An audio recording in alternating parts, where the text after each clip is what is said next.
Good Wednesday afternoon, guys. My name is Jerry Miller, and thank you for joining us on the I Love CVille Show. We are live in Charlottesville, across Central Virginia, in the Commonwealth, in the country, on the I Love CVille Network, and we're presented and powered by Ting Fiber Internet. Crazy fast internet, Ting Fiber Internet. Today's show, a special one. We'll spend the first 30 minutes with Troy Razor Robinson.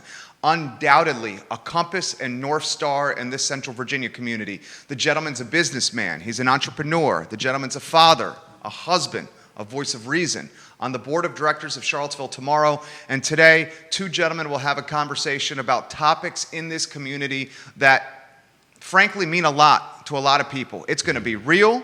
We're not going to skirt around stuff. We're going to be frank.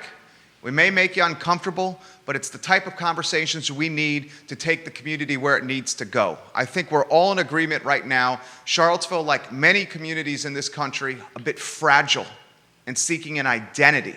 We'll talk about those topics here on the I Love CVille Show. I want to get a couple of items out of the notebook first before we welcome Razor to the show, and we'll do that in 20 seconds. If you want to give props to Razor, like Ali has done from Philadelphia, just put it in the feed. We're live on every social media platform known to mankind right now. First, April 6th, we will host a live debate here that will be the most watched debate in Charlottesville, Virginia history. It will be hosted by former City Councilor Kathy Galvin. All the candidates that are running for City Council will be in this studio with former Councilor Kathy Galvin asking questions to them. Another item out of the notebook, which we've covered very strongly and very efficiently on this program, is Virginia Governor Ralph Northam Wednesday proposed legalizing simple marijuana possession of up to 1 ounce on July 1st of this year instead of 2024. This is something that means a lot to me because we certainly know the disparity when it comes to arrests from marijuana. Black folks are 3 times more likely to get popped by Johnny Law than white folks. And for my book, that ain't right. That ain't right. Judah Wickhauer is our director. My friend, if you can go to the studio camera first, and let's welcome Razor to the show. Troy, hey. First, good afternoon. Good afternoon to you. How are you? I'm doing good. I'm at a pivotal point in my life right now, so your show plays a major part of that. Good. I'm glad to hear that. Introduce for the very few in this community who do not know you, and you are well known. Introduce yourself to everybody. Well, first off, I'm fortunate enough to be a Christian. I am the husband of the lovely Maxelia Robinson, creator of In My Humble Opinion talk show. I'm Dynamic lady. Yes, she is. I'm the owner of, with my wife, Order Up Mobile Food Cart and Catering. I am on board of directors for Charlottesville Tomorrow. I own Inspirational Cuts Barbershop out in Greene County, Virginia. And I have a few other things going on, too. So. He's got a lot in the hopper. He's a serial entrepreneur. He's a leader, board of director at Charlottesville Tomorrow. Sir, you are a broadcaster extraordinaire. Thank you. You are taking the lead slot today. I will follow your lead anywhere you want to go, Troy. Well, if I may start off, I'd like for everybody to know, one, I'm not here in representation of any business or group that I'm with. Sure. And number two, and most importantly, my views are mine. They do not represent every black male in America. You know, that has been a problem to where it's been shown by the media, which I'm part of, that when an African American says something, it covers the whole diaspora of everybody. That's not true. So I will be saying that a couple times throughout the show. Respect. That these are my opinions. They're my life experiences and also what I see. There are rooms that I am privy to that everybody that looks like me isn't. Sure. You know, so I want people to know that these are my views and not the black community as a whole's views. Sure. Yep. Well said. Well said. What's the first topic you want to cover? Well, let's go ahead and grab the bull by the horns. Sure. A lot of people, older, young, white, black, don't want to continue talking about racism, right? And the whole white-black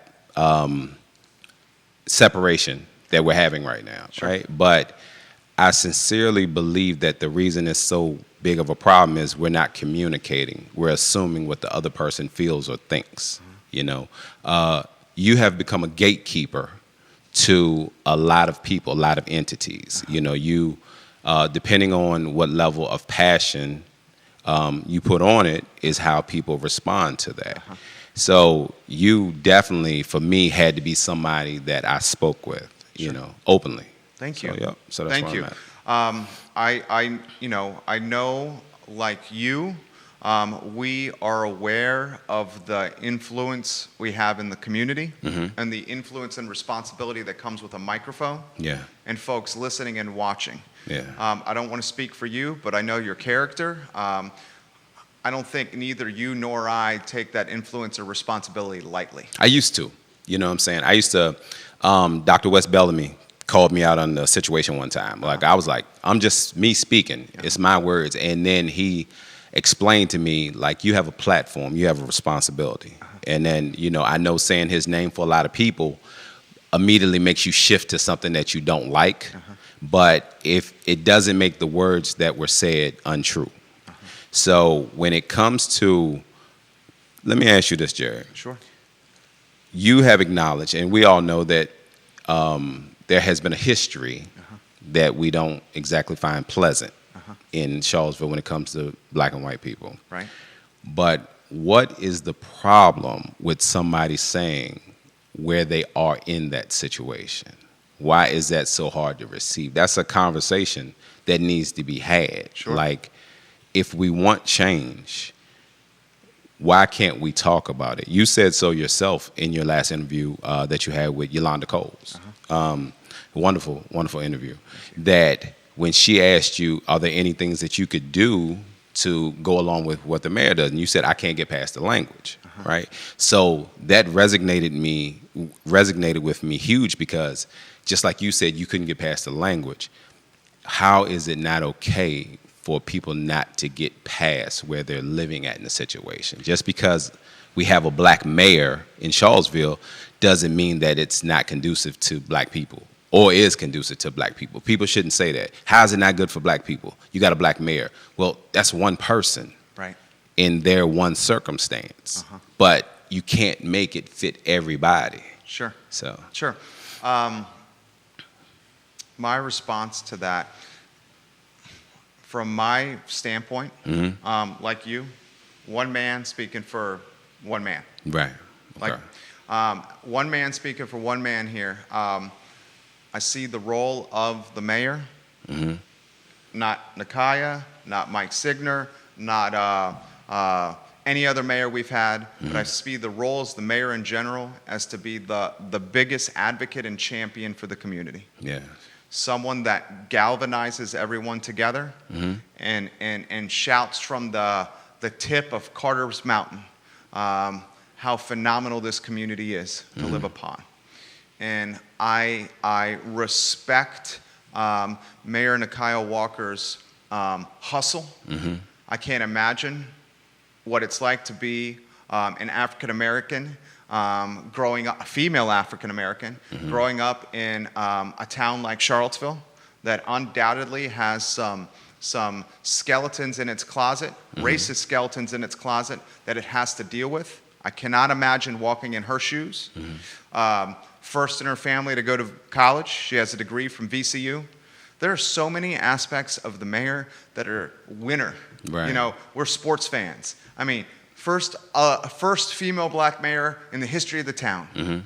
Willing and having the tenacity and the thickness of skin to deal with all the you-know-what that she's dealing with. Stuff that you and I probably aren't dealing with, right? Right. Yeah, what she's dealing with is a completely different level. Right. I mean, she has so many qualities that are like, that's a winner. Right. My concern was the position, once named, especially mayor, not counselor, but mayor. That position is one of evangelist and champion of the community. I agree. That's what my issue was with her language. Now let me ask you this. Does the position, any position, override the truth? Okay, that's a great question. In this particular circumstance, the truth is that there still is tremendous racism in Charlottesville and Central Virginia. Still is. I hope we're making steps forward since the destruction of Vinegar Hill. But frankly, that's not me to decide, to determine. Right. From my standpoint, I see her platform, and she has arguably the most influential and largest platform of anyone in this 300,000 person Central Virginia community. I see her platform as one that could be utilized for solutions-oriented action that could help close the wealth and racial and equity gap that we have in this community. My concern is that when she utilizes language like the R word and like the C word from her poem, that so many of those 300,000 can't get beyond it to hear the meaning of what she's trying to project. Okay. That I agree with you. That still doesn't like answer the question, so to speak, that I asked you. But let me ask it a different way. When it comes to equality of this town or anywhere, African Americans, people of brown color, black, brown, whatever, have been knocking on the door for a long time saying, make it equal. What Nakaya did with her verbiage, while it might not have been what I would have used, picked up a rock and threw it at the window. What people did was look out the window and say at what her situation was and say, why did you throw a rock at my window, and never address the situation. So getting back to what I'd asked you, is there any position that exists that overrides the truth on like a yes, no? If it isn't a position and the truth is always what we should follow, because I believe you always say the golden rule is respect. Well, if you respect a person, you'll tell the truth about them. So my question would be, is there any position that the truth should not come first? The truth should always come first, whether it's love, whether it's marriage, raising our kids, running our business, being in front of a microphone like this. In this particular circumstance, I think the truth was lost. And why I think the truth was lost was because word choice is such a powerful tool. Especially in this digital social media age where things go viral.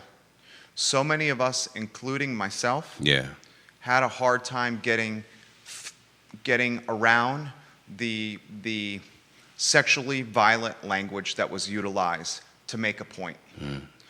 The sexually violent language was a metaphor for the truth, which means Charlottesville has very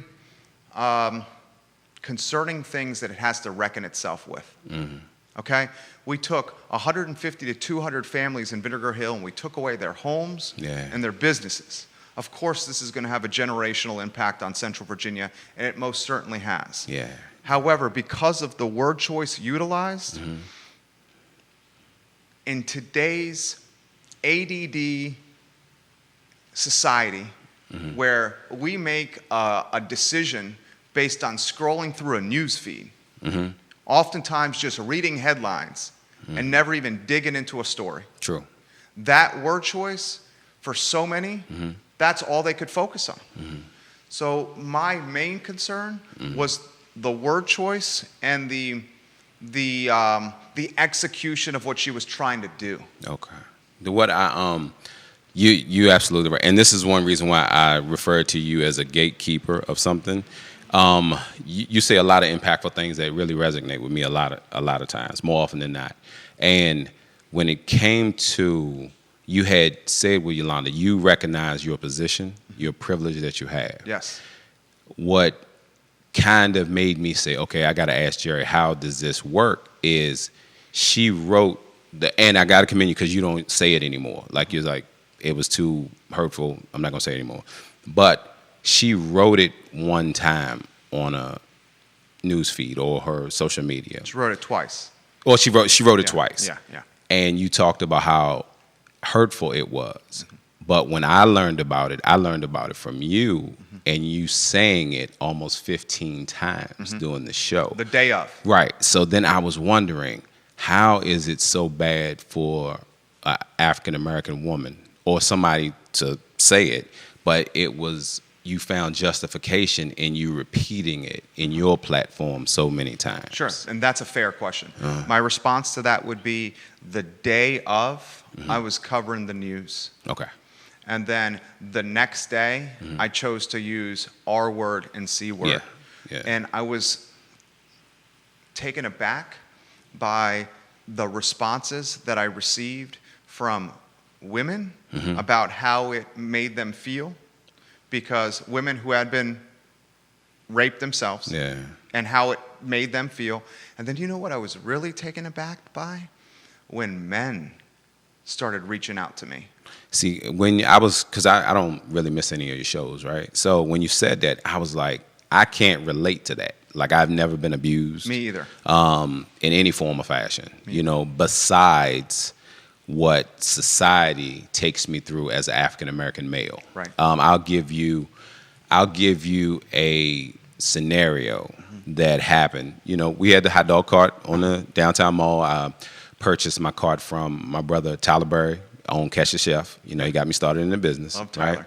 So we would be down there, and it's this one gentleman, his face, I'll never be able to get it out my mind. He walks down on the bank side of the mall, sunglasses, beard, sometimes flip-flops, suit all the time, you know, works down here. And I would speak to him week after week. He wouldn't speak. My wife speak, he wouldn't speak. He would stop, talk to people in front of our car, wouldn't speak. My 3-year-old son at the time, Dax, was down there, and he's a loving child, you know. So he's, hello, sir, hello, sir. He thinks that he doesn't hear him, and he proceeds to follow him down the downtown mall and still says hello. So we call him back, and he's like, why won't he speak to me? And my wife, Maxilia, who always tries to find the best in a person, says, I can understand him not speaking to you, even me, but this is a child just saying hi. And her eyes are filling up with water. And I had to explain to her, and this is just being frank, he doesn't see a child. He sees a nigga. Young, old, that's all he sees. And it broke her heart because he was just getting started in earth and in this life on earth. And he's already been pitted into a lower position. Doesn't matter who he is, you know. So when I thought about that particular situation and me not being able to get that guy's face out of my head, and I see him all the time, you know, if I had to compare any R word to a scenario, it was what it took from my wife, you know, something that it took from my child because he couldn't understand it.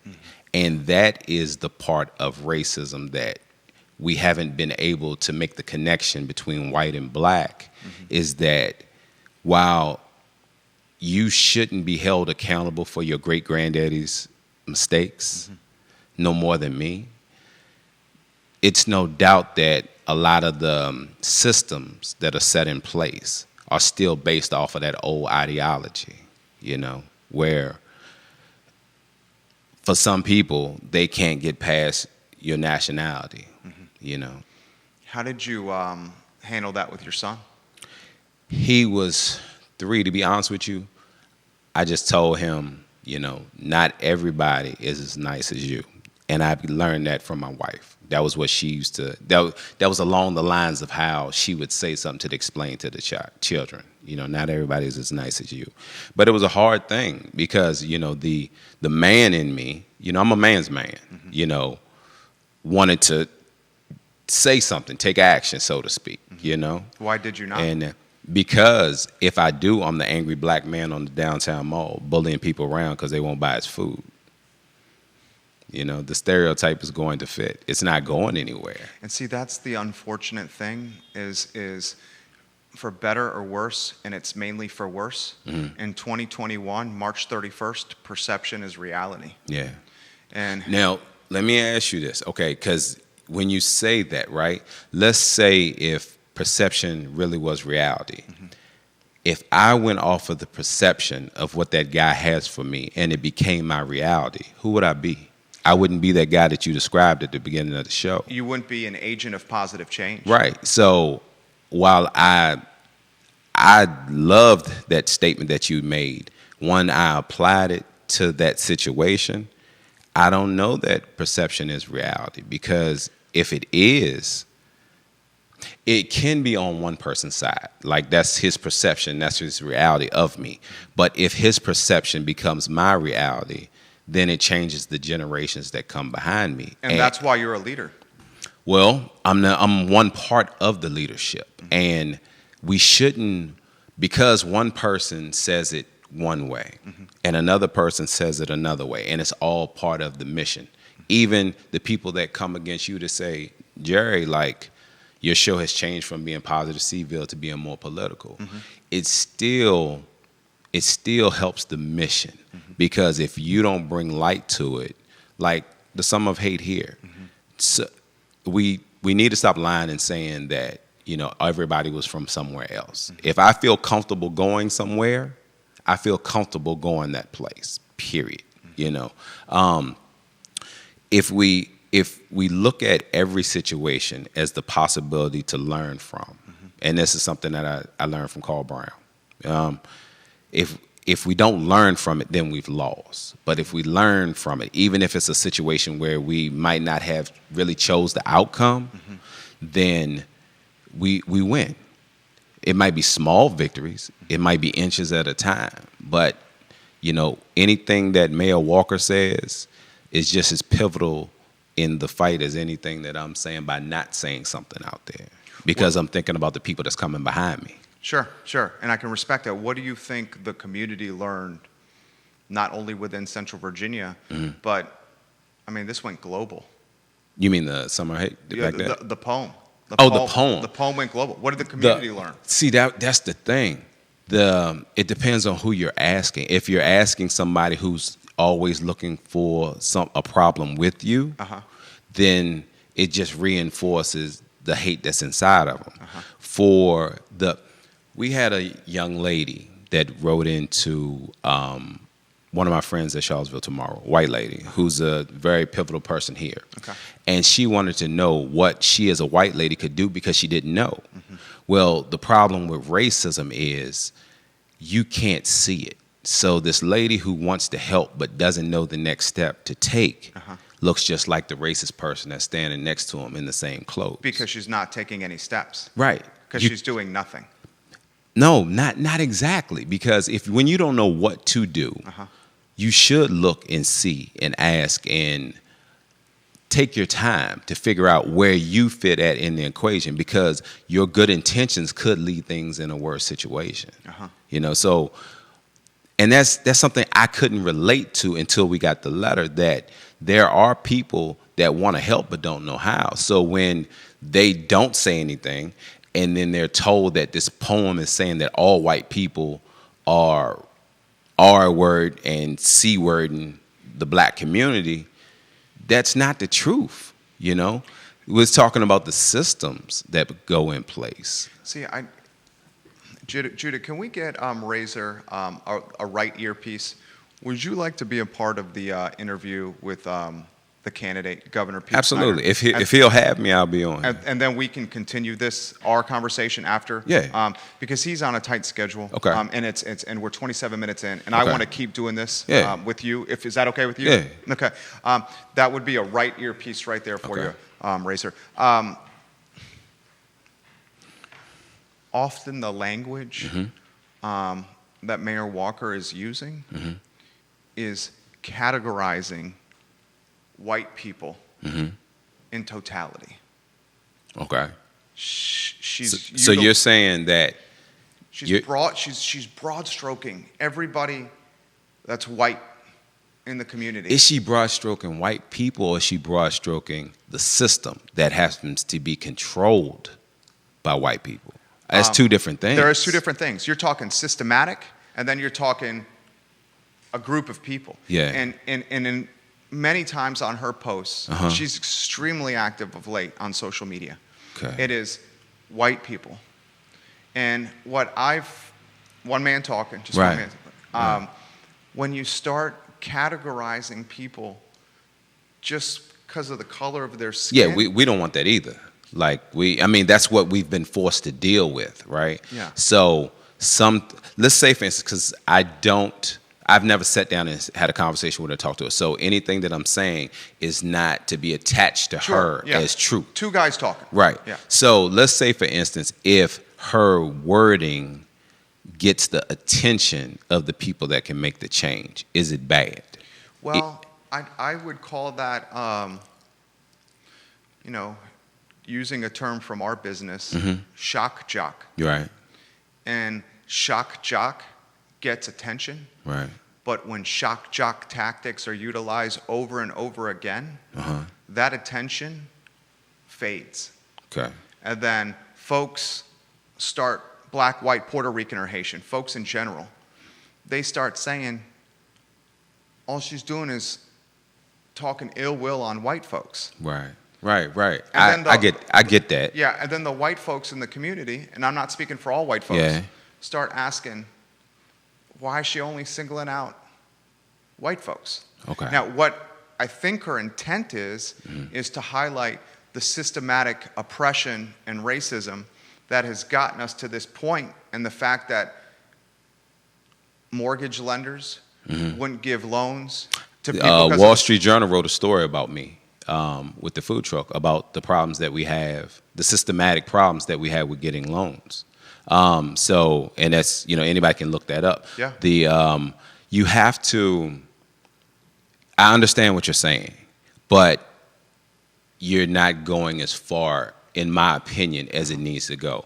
The words that she's using to bring on the ills that's going on aren't done by just one person, right?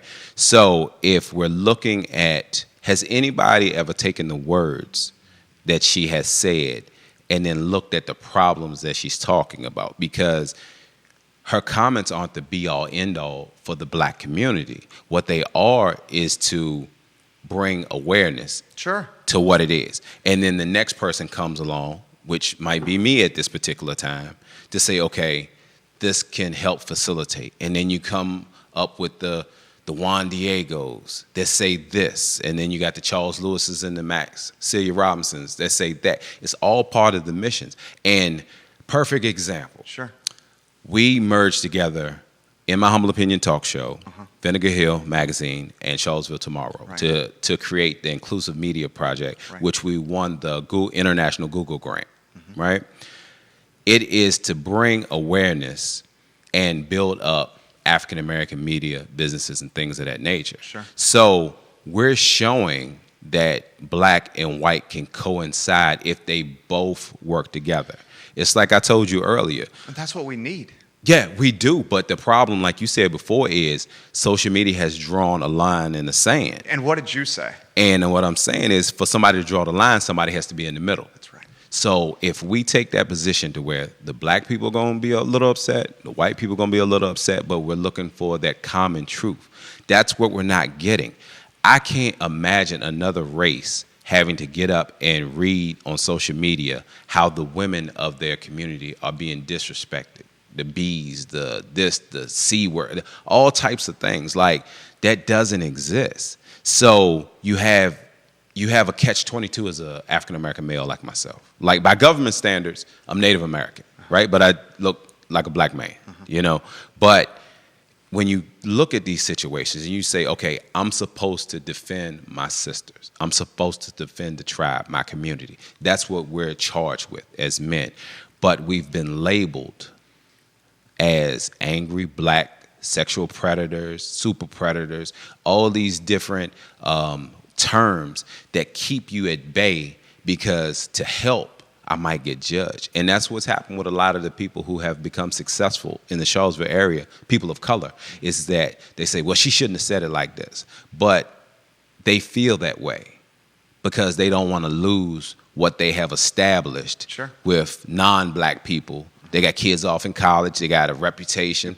And I'm not knocking any of them because it's all part of the growth. Everybody has their part to play. It's when we start saying that everybody has to fit under whoever is getting attacked at that point. That doesn't make sense, not for growth. And nobody's calling out their own side to say, wait a minute, we might be wrong in our depiction of this. It's not divisive as we think if we look at what they're talking about. That's very well said. I wanna get Pete Snyder on the line. Yes. It'll be ringing in your ear too. Yeah, Lindsay, if you're watching, we're gonna reach out to you in about 15 seconds. On the other side of the interview with Pete Snyder, we'll talk about the responsibility of a platform. Okay. And what goes with that responsibility, because I think we're both in agreement that she has perhaps the most influential one as mayor in this community. J-Dubs, Judah Wickhauer is our director. I'm going to reach out to Pete Snyder now, and you have it ringing in your, okay. I will turn this around if you do have a question. Yeah. We have him on the line here. All right, Pete, how are you? Jerry, how are you, man? I'm doing very well. So, Pete, you have most of the media outlets that cover news in this area, and a lot of the folks in Richmond and Northern Virginia watching you here. First, we'll start open-ended. And before I ask you a question, I want to be straightforward. Is it okay if Troy Robinson is a part of the interview as well with you, Pete? Troy, fire away. Okay, fantastic, fantastic. So the first question for you, Pete, is how's the campaign going?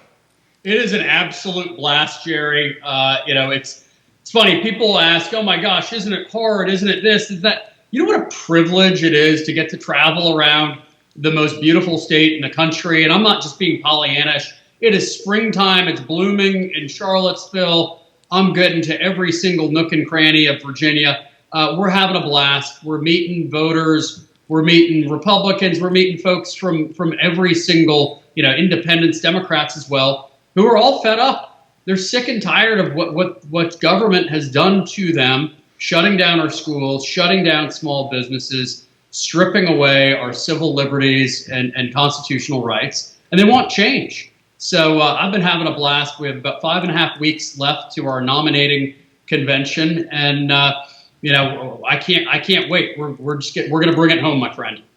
I'll ask him one more and then turn it around. Yeah. The common themes that you're hearing in Northern Virginia, Southwestern Virginia, Central Virginia, the beach, Hampton Roads, what are some of the common themes you're hearing from folks?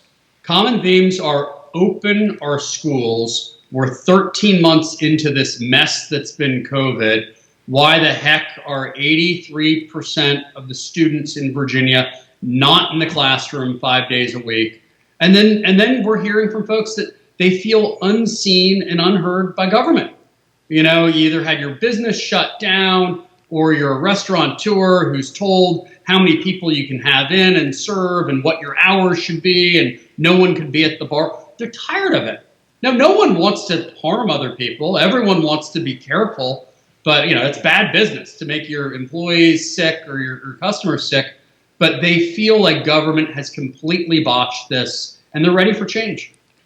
Pete Snyder, guys, is running for governor. I'm going to introduce you here digitally to Mr. Troy Razor Robinson, who is a quintessential leader in this Central Virginia community. Troy, you are live with Pete Snyder. How you doing, Snyder? Troy, great to be with you, my friend. Thanks so much for being here. Not a problem. I got a question for you. All right. Yes. I don't know what your stance is when it comes to like the marijuana being legalized here in Virginia, but if you do decide to go along with the common theme, we know that African Americans have been disproportionately arrested for marijuana use. Would you be opposed to possibly giving the first 5, 10 tickets of dispensaries for marijuana to people that have been locked up for marijuana? Because we were trying to bring equity and equality to the African American community, and that definitely would help. Yeah, absolutely. And look, I understand. I do think that African Americans have been disproportionately targeted over the years for marijuana possession. I certainly, all the science and data that I see behind those numbers ring true. No, I don't think if you're, one, I'm not for the bill that passed the General Assembly. I don't think that we should be baking into something race as a reason for why people are getting government-sponsored license or not. I mean, I just think it's unconstitutional. I understand what they're trying to do with that, but I think it's done in absolutely the wrong way. I don't think that law is going to hold up. I'm not a lawyer, but I think it's going to be deemed unconstitutional. I think it probably has decent sentiment to it, but I think it was just executed and done in the wrong way. And no, I wouldn't support that. Okay. Second question: what's your favorite part of Virginia since you've been going around? I'm not going to be a politician and say I love all parts of Virginia. I truly do. I have an absolute blast in Southwest Virginia. I've spent a ton of time out there over the past 12 years, have a lot of friends, all up and down the ninth district, as they call it, the fighting ninth. And I just love it there. And, I come from a rural part originally of Pennsylvania. So, it has a lot in common with the 5th district where we all live, but also the 9th district as well. So, right, thank you for your time. As I always say, Southwest forever. All right. Pete, this question for you, and it's also coming from the feed. The challenges with this vaccination rollout have been extremely well documented. We have frontline restaurant workers in Central Virginia that still can't get this vaccine in their arms. What's going on here? How are we at this point? What do we do to solve this? Because I think we're both in agreement, as the vaccines get distributed, consumer confidence upticks, and then we can start getting these jobs back online.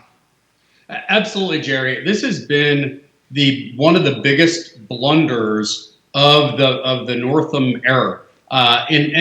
We could have planned for it. And I got to tell you, I will not be a partisan with this, right? Let's just take that aside, that I'm a Republican, that Ralph's a Democrat. If Hollywood were writing the script on who would be an action hero during a global pandemic, don't you think they would have written in the only physician governor in America? I mean, it's perfect for him. And he blew it because he didn't have a plan. And he let his bias against President Trump, when Donald Trump stood in front of the nation and said, hey, look, this is really bad, but we're Americans, we're going to beat it, and we're going to have a vaccine within a year. Ralph Northam didn't believe him, and he said he's lying. And he did nothing. He sat on his hands and did nothing. And for us in Central Virginia, I think it's kind of pathetic that we're in the home court of Thomas Jefferson, right? Our health district, which I had no idea that we had such things before a global pandemic, but we do, was called the Thomas Jefferson Health District. Ralph Northam used time and money to rename our health district to the Piedmont Health District during the middle of a global pandemic. That is pathetic. If I were governor, I would make sure that the vaccine was available right now to all adults. I don't know why we still have this waiting in line. We're so much further behind every other state. Our economy is not opening up as quickly as it should be. You mentioned consumer confidence. That is still low. Our schools, the vast majority of them in Virginia, aren't open. It's been horrific. So I've been an executive since I was 26 years old. I would have had a plan for the distribution of the vaccine. I would have put teachers alongside of frontline workers in the very, very beginning of it. But by now, it would be open season for every single adult in Virginia, and we'd be roaring back. I wouldn't have mandates and executive orders pushing back our economy. We'd be wide open. Our schools would be open, and it'd be a different place. Interesting comment coming from the comment and question coming from the Fairfax Teachers Union. Sure. And the Fairfax Teachers Union has asked, Mr. Snyder, do you understand our plight with being concerned of our safety within these hallways of these antiquated schools? Look, I absolutely understand at an emotional level. Anyone who is dealing with concerns about going back into the workplace or whatever may be done, but the vast majority of teachers have been vaccinated. And don't take it from me, because I'm not a scientist, I'm not a doctor. Take it from Joe Biden's very own coronavirus task force and the CDC that both say it's perfectly safe to be back into the classroom. We are losing a generation of kids. And, the 70% plus of the teachers actually want to be back in the classroom.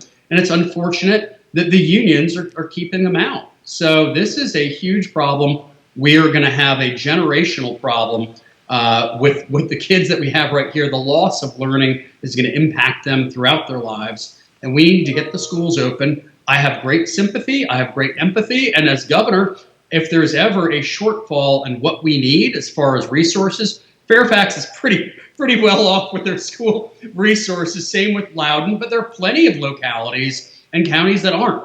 I will use state government, private sector, and nonprofit to help bridge the gap on that and get everyone back in the classroom. We can do it safely, but we need to do it now.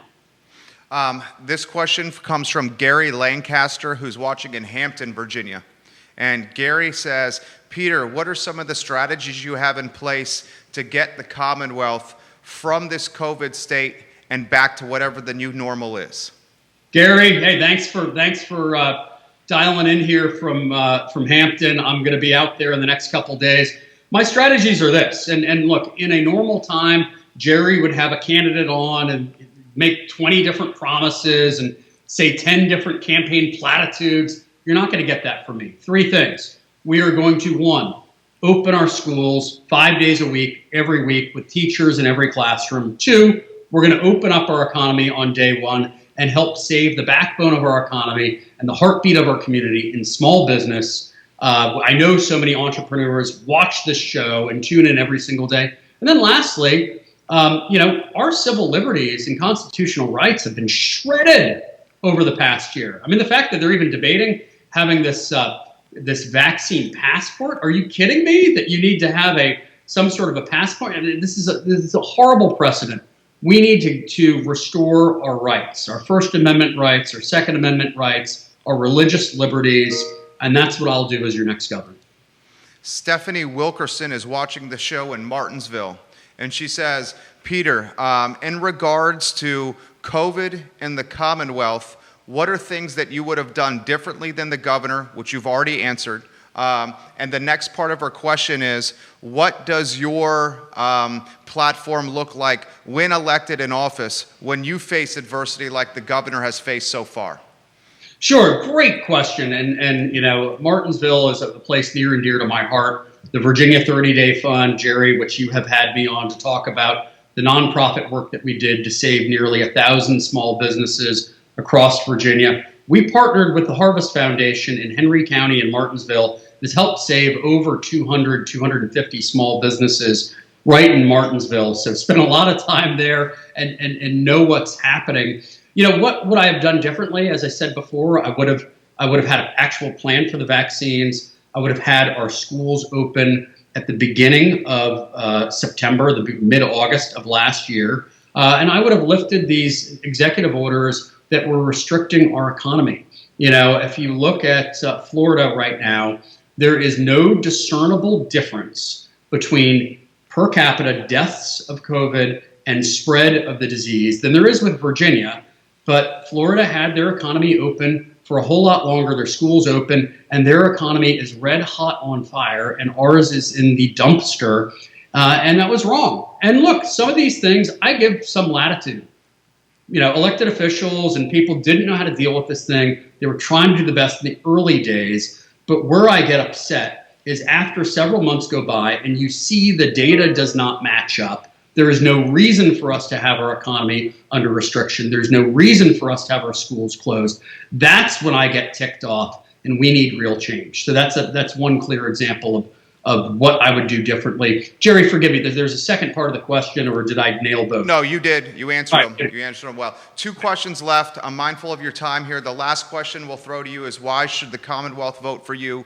Before I get to that question, this is from Brian Massey, who's watching in Henrico, and he says, Mr. Snyder, on your website, you call yourself a conservative outlier. Could you identify politicians of yesteryears that you most identify with? Sure. Look, I'm a conservative outsider and a disruptor. So, look, we had there's only one Donald Trump in America. So I'm not saying that I'm Donald Trump, but I am a businessman who happens to be a conservative, who sees problems, who's going to shake some things up. I think I'm a problem solver, and we're going to advance Virginia. But if you look at, I think from a ability to work with others, John Warner was a great statesman. I look early on. I think when it comes to making sure that we have real education reform, I got to tell you, Jim Gilmore was a bulldog when it came to pushing for education reform. And also I love the fire, and there's only one Patrick Henry, but God bless, he was a great governor of Virginia, and I would love to fight the way Patrick Henry fought for his country and his Commonwealth. So those are a couple of examples. If you look at current landscape, I think Ron DeSantis, governor of Florida, is doing a terrific job. He was so far under fire last spring, people saying he was wrong to open the economy and wrong to open up the schools. And you know what? He looks pretty smart right now. So those are just a couple of folks that I could rattle off for you. Final question. The show is yours. Why should folks in the Commonwealth vote Pete Snyder? Sure. Plain and simple. If you are happy with how government responded over the past year with COVID, if you're happy about the school situation, if you're happy about what's happened to our economy, and you think these people are actually looking out for you and your rights, by all means, I'm not your candidate. But I believe we've had 8 years of Northam McAuliffe rule, and us doubling down or going after another 4, we will not be better off. We need real change in the Commonwealth, common sense delivered back to government. And again, the basics of government fell down last year. We have a constitutional responsibility to educate our kids. We just kind of gave up. Not to mention in higher ed, UVA, William and Mary, all of our public institutions are still charging full freight, but offering students a less than University of Phoenix experience. That's crazy and wrong. I'm an entrepreneur. I'm a small business guy. No one's done more surgery and triage on small business on the battlefield operating table than I have. We've helped save nearly 3,000 all across America. I know how to get our economy going again. And, I'm a fighter. I've been a conservative for over 25 years. I am a fighter. I'm going to fight for you. I'm going to fight for your constitutional rights and bring some common sense back into government again. So that's it, Jerry. If you want a disruptor who can actually make things better, I'm your guy. Pete, thank you. I'm grateful for your time. I'm grateful for the perspective. Thank you for coming on the show. We'll reach out to you again. Just thank you for coming on today's program. Hey, I'm happy to. And unlike our mayor, I love Charlottesville as well. So are we gonna start this campaign for you, Jerry? I want to be. I will raise my hand for the first fundraiser for you for mayor. How does that sound? I live in Albemarle County. I let our current board of supervisor that's representing my district, Donna Price, know on Monday that I was going to run for her seat when it comes open again. So I will reach out to you and take you up on that. And I'm certainly grateful for your time today, Pete. And I wish you the best of luck on the campaign trail. Thank you, brother. Really appreciate it. Take care. Take care, Pete. Pete Snyder, running for governor of Virginia. Razor, thoughts on the interview? Honest? Please. No, just playing with you. You're always honest. Yeah, when it came to what he was saying, it was before he even got to the comparison between him and Trump. He showed me that he, in my humble opinion, he's with the have and have-nots. With his mindset with business, and I can understand that because I'm a businessman. There were things that Trump said that I understood on the business side of things. I was like, man, this might work. So I could understand that. But if I wasn't a businessman, I couldn't. The last thing that he said, which is kind of troubling, is that he said, unlike our mayor, I love Charlottesville, right? But people have, and I heard this from a friend of mine, and I heard this in McDonald's. People looked at, I'm going to use your show for a second. People looked at I Love Charlottesville as the best of Charlottesville, everything that was great. What it has become with the things with the mayor is, if you love Charlottesville, you follow Jerry. If you don't love Charlottesville, you follow Mayor Nikai Walker. And she doesn't love Charlottesville. But if you look at it from across the road, Mayor Nikai Walker loves Charlottesville so much, she's willing to get her ass tore up every day behind everything that she says for Charlottesville. So what kind of love, how can you not look at somebody of loving a place if every time that they wake up in the morning, they got to hear how bad they are for the area.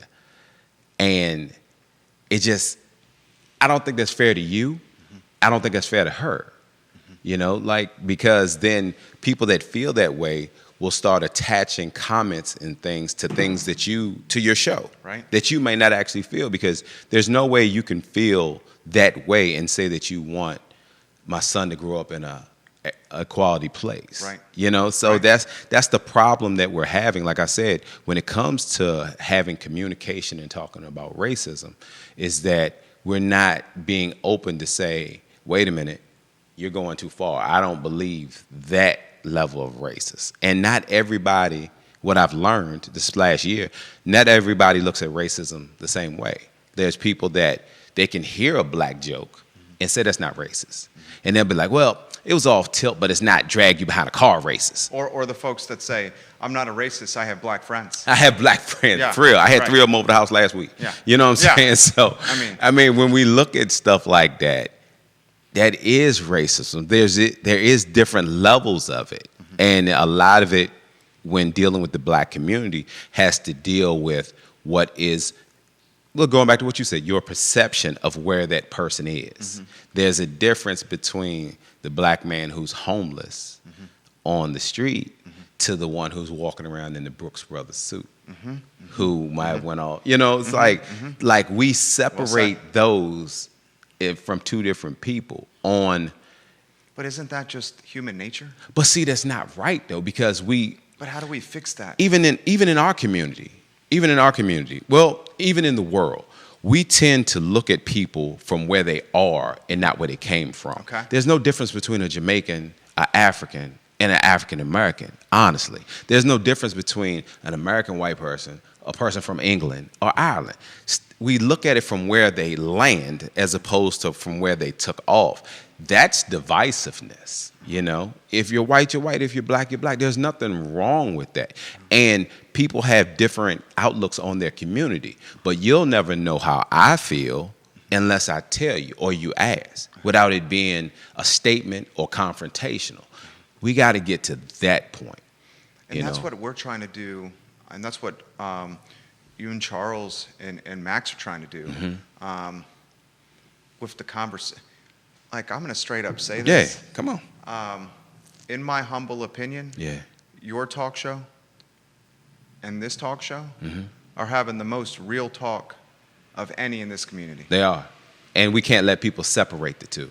You know, walk me through that. We have to be able to, like, I would love for you to come to our show. I would love to do it. Because we have the value, I heard that, right? Yeah. All right. I would do it in a heartbeat. I will do it. You tell me when. Okay. I will be there in a heartbeat. I promise you. Okay.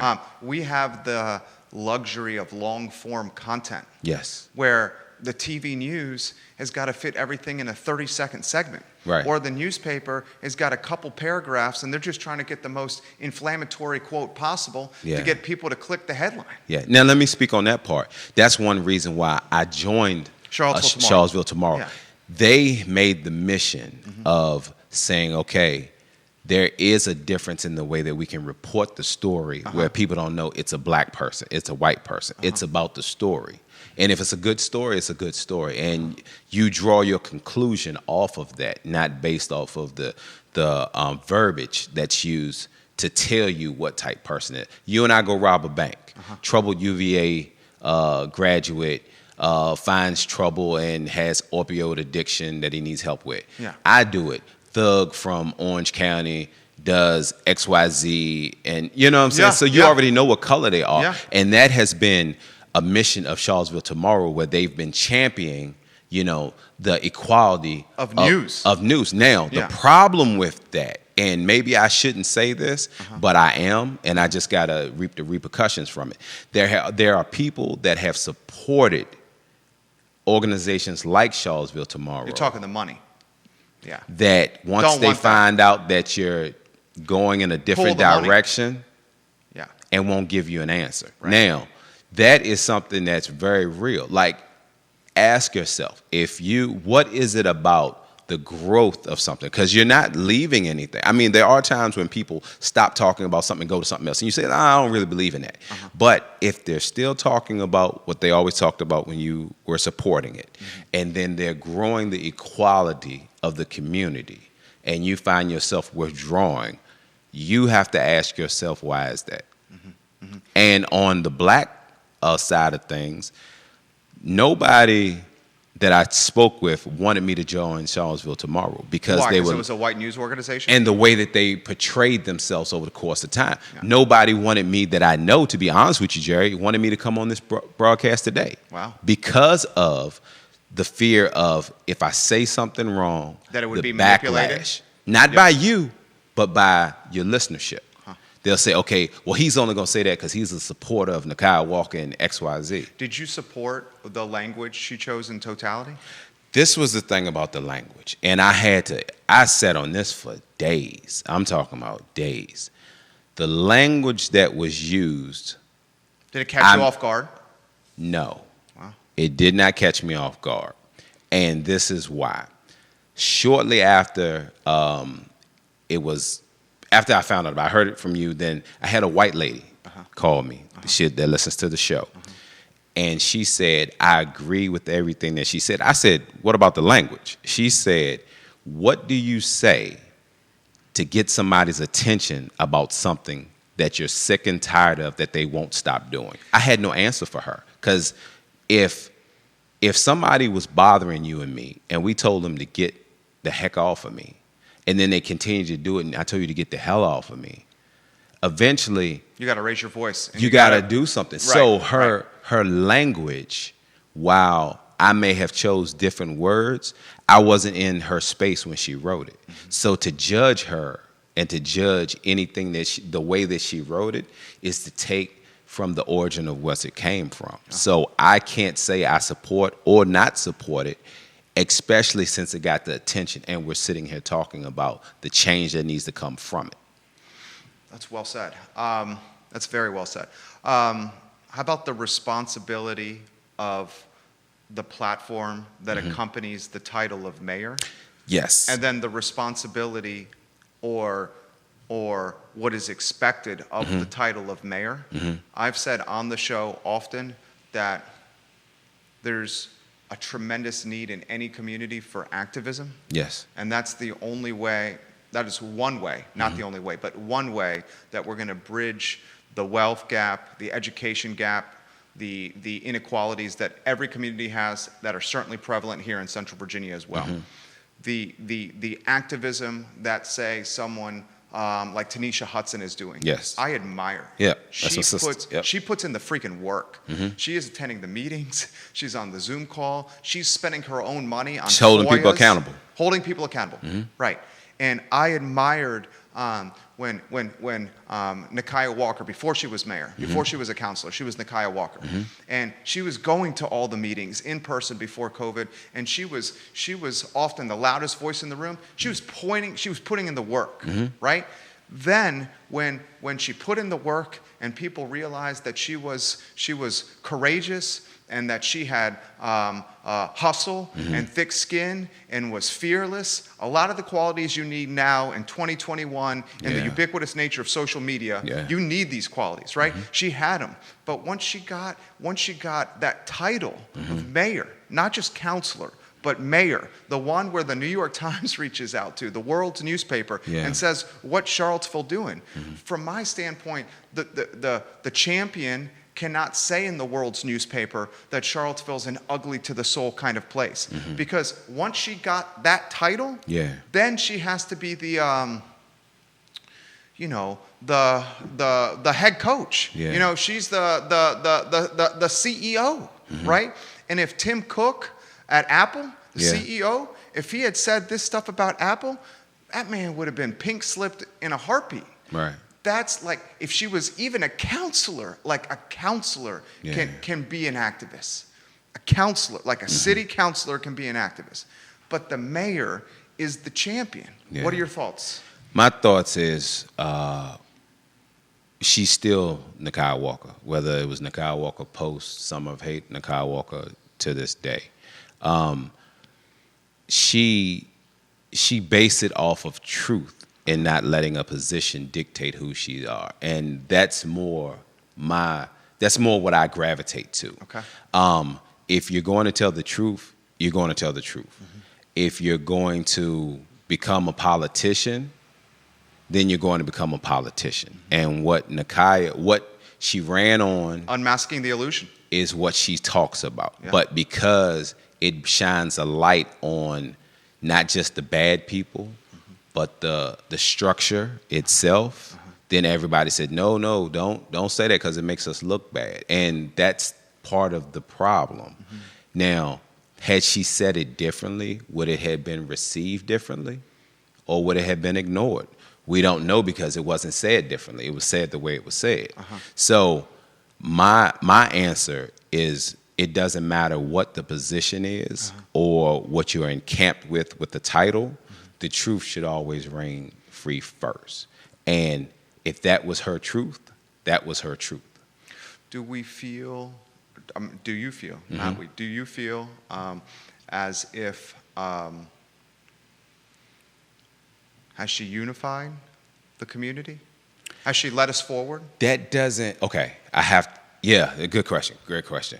Do I feel she's unified I don't know. I think so, but I don't think it looks the way that people want it to look. Ooh, tell me that, what that means. Well, she's unified the community because we're all talking about the same issue. Okay. When nobody was talking about it because it didn't apply to you. Okay. So the rich Caucasian person with the 7-figure income uh-huh. is talking about what this poem. Talking about the poem, just like the person who's working for minimum wage is talking about. That's true. That's unity too. Now, it may not be the unity that somebody wants to have, dude, but it's still well unity. Said right there. I'm married to Maxine Robinson. I ain't got no choice. That was well said right there. So the unity is the subject matter. Yeah. And it's not necessarily. And it's not her job to fix everything. Like, her job may be to flash, like stand at the end of the road and wave her arms. And then your job may be to say, okay, we don't like it that way. We're still going to do it, but we're going to do it this particular way. Yeah, to you the consider people. This way. Well, that might not be her part, though. Her part may be exactly what she's supposed to be doing. Martin Luther King might have had to get shot in the neck for me to be able to sit here at I Love CVille. You know, Malcolm X may needed to have stood by the window with the gun and said, by any means necessary, in order for me to own the businesses that I have in a town that wasn't set up. One of my businesses is set up in the very place of the land that was stolen from African Americans, right? So who's to say? Vinegar Hill. Yeah, Vinegar Hill. So who's to say that it's not working? Because we haven't got to the end of days yet. When you take something like Alexander put, and he wanted to name it Black History Pathway. Uh-huh. Every city that has African American has a Black History Pathway, uh-huh. right? Uh-huh. You don't have to name everything behind Uncle such and such that was here, the bridge over here, the road. It kind of loses its zeal because that person is locked into that one particular area. Uh-huh. But when you take something like a Black History Pathway, you will be part of that just as much as I will. Sure. Because we're talking about the right. Yeah. But no, not so much our kids. Our kids, they don't have to take on the fight that we take on. And that's one of the reasons that I've been struggling with. And you say we hope. I don't want my kids to walk my path. You know, I can't stand to see my beautiful little boys talking about the same thing that I'm talking about, that my granddaddy and my great-grandfather was talking about in the Black community. That troubles me. So if I have to essentially lose my life for them to be better, and that doesn't always mean somebody kills me. They can kill me financially. They can ruin my businesses. They can badmouth. They cannot support me. They can kill me in all types of ways because they hold the power. Mm-hmm. Now, who holds the power and what do they look like? Now, from what you said earlier, it just sounds like Nakia condensed it down to who holds the power and what their skin color looks like. Mm-hmm. Who holds the power? I think, I do think that white men hold the power. Mm-hmm. You know, that does not mean all of them are abusing mm-hmm. the power. Mm-hmm. But if you allow something to take place, even if you're not doing it, you're part of it. Okay. The structural system of the 5th District when it comes to Gerrymandered. no, I'm not even talking about that. I'm talking about the court system when it comes to like child support and the guardian ad litems. You know, they're separating families no different than selling them on the auction block. When you tell a father that he has to be condensed down to this time right here, the court system shouldn't be used as a retribution for a failed relationship. But people, custodial parents have figured out that they can use that against non-custodial parents for the relationship not working. Mm-hmm. And more often than not, if your skin has some melanin to it, you worry about going to court and coming home. You worry about how much is going to be taken from you. Uh-huh. Like, you don't, I even had a judge tell me one time, just because I'm the kid's father does not mean I have a right to them. This is the 5th District. You know, I have guardian ad litems that say, you should have the kids because they're in a toxic situation, but I can't be the one to take a black child from a black mother and give it to a black man. These are conversations that we have in our community that nobody wants to talk about because then you become the target, you know. And that's what happened to Dr. Bellamy. That's what's happened to Mayor Walker. That's happened to anybody that we don't rally around. Certain organizations, and please, this is my comments and nobody else's. You take organizations like the NAACP that started off great. We didn't support them the way that we should. So in order to survive, they had to let other institutions in the money to be able to keep the doors open to be able to help you.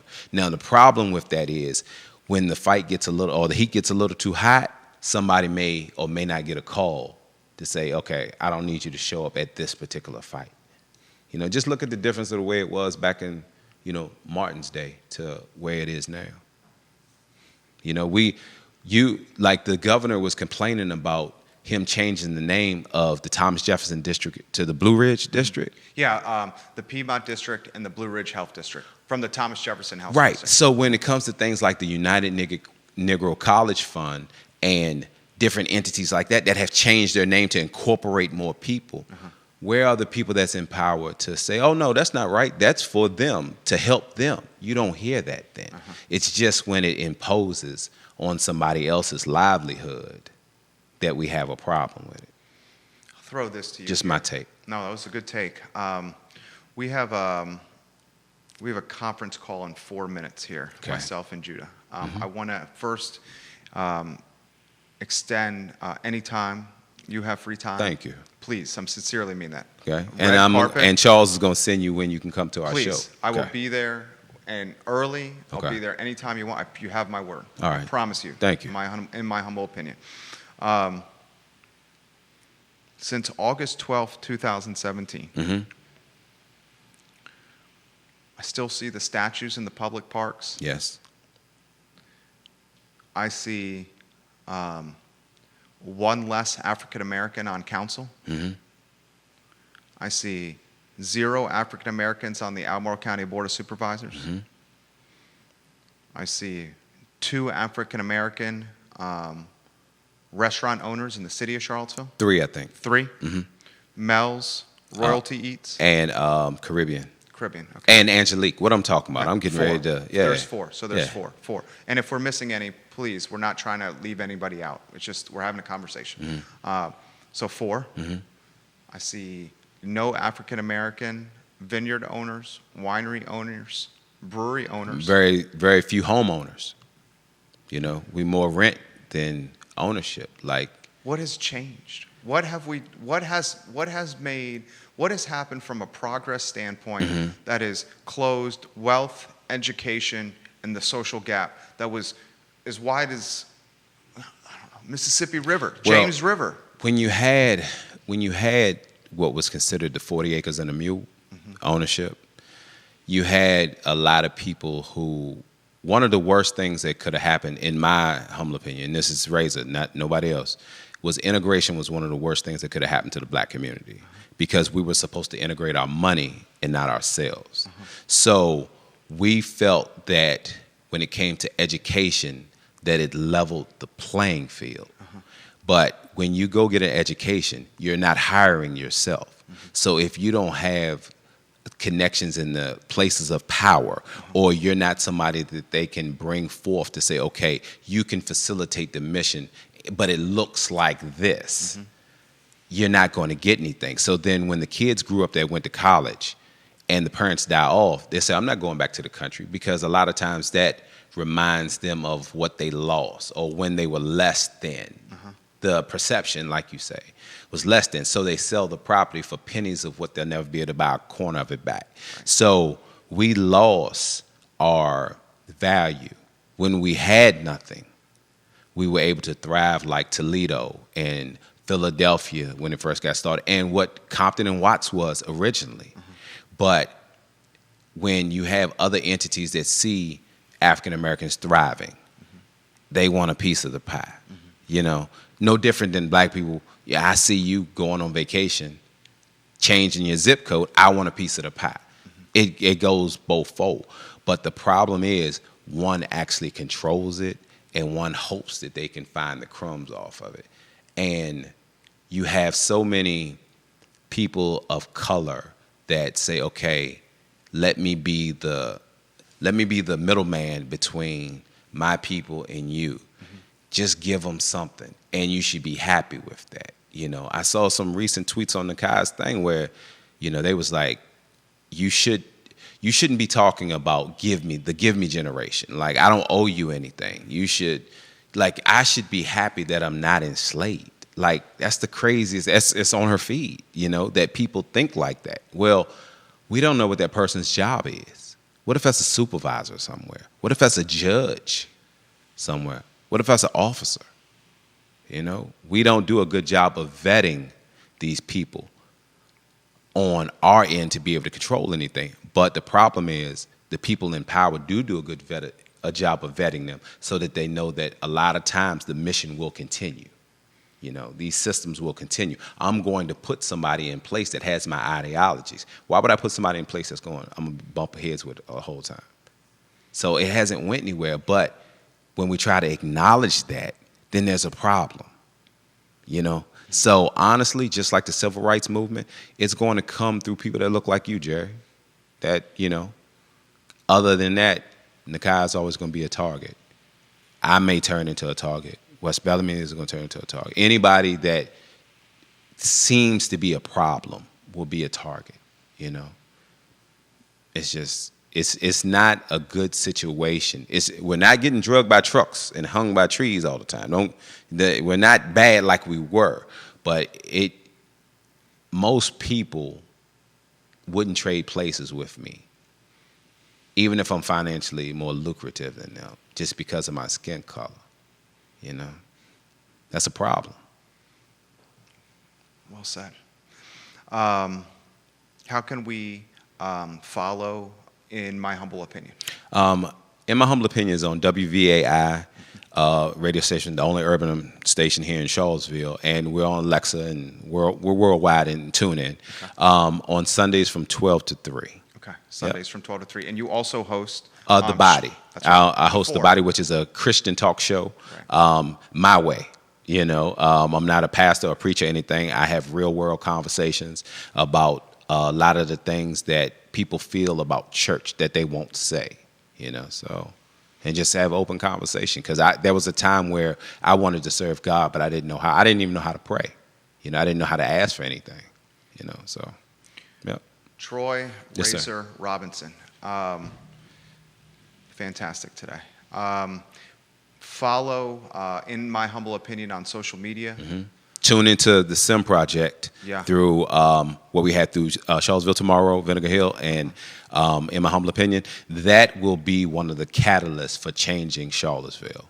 You know, that, I mean, it will be. We have a collection of people that have come together with great ideas that span just beyond those three. The entities that's part of that, from every aspect, from the person who does the paperwork to the ideas to everything, is about bringing inclusiveness to Charlottesville.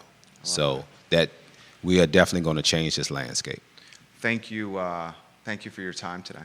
My Thank pleasure. you for coming to Thank the show you. today. Thank Seriously. you. And thank you for tuning in. Anytime. Next week, following week. Okay. Anytime. Charles will be in touch. Yeah. Yep. Yeah. And anytime you hear, Okay. sincerely mean that. Right. Anytime you want to come here. Thank you. Anytime. And anytime, for in my humble opinion, I will be there. Guys, this is the I Love CVille show. We didn't have no questions. We didn't have no I mean, comments. it's blowing up. Yeah. I mean, wait till you see it. I mean, it's. Yeah. Nah, I'm glad that. I wish we had like, you know, I have 3 minutes late for my call and the guy just called. Yeah. That's why I want to do it again. My job is just to bring awareness. Yeah. My part, not to solve anything, not Your to tell job you I is got to it get, figured out. Like our job was like it's real. We get people thinking. Okay. Yeah, we have real conversation, and like we are unafraid to have conversation that is going to make people uncomfortable. Yeah, it should. It should make It people should. uncomfortable. We're in the middle. We draw that line. Right. We're in the middle. We're in the middle. We're in the middle of the sand where the line is drawn, and the hope is with the platforms we have to bring folks to the middle. Mm-hmm. Right? Yes, sir. Thank you. Thank you. Thank you. Guys, we're back tomorrow at 12:30. Thank you for joining us today on a Wednesday. You guys have a good afternoon. Troy, that was fantastic. Thank you. It's easy with you. You know what I'm saying? Like, yeah. It's easy with you.